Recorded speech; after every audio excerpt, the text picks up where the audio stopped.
In this video, we're talking about the formulation of the first law of thermodynamics, and we're going to start off with some definitions. So to begin, we're going to say energy is the capacity to do work. And work is what's done to achieve motion against an opposing force. Additionally, we're going to define heating as the transfer of energy that makes use of disorderly molecular motion, and work is the transfer of energy that makes use of organized motion as opposed to disorderly motion. And actually getting into the first law and what it states that delta U is equal to Q plus W.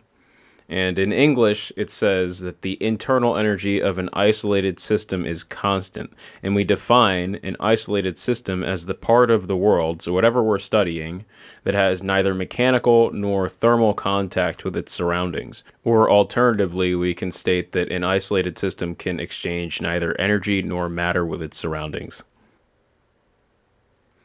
And so we can also say, in general, we can say when the system does work, the energy of the system is reduced, and when work is done on the system, the energy of the system is increased.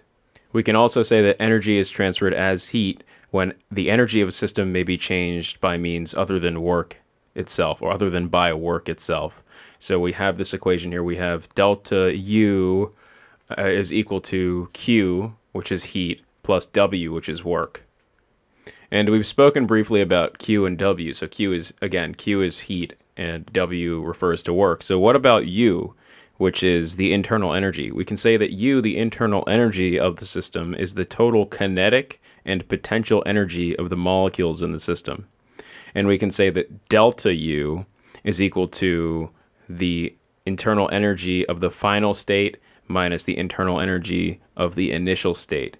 Or in other words, the first law, delta U is equal to Q for heat plus W, which is the work, tells us that heat and work are equivalent ways of changing a system's internal energy, or delta U.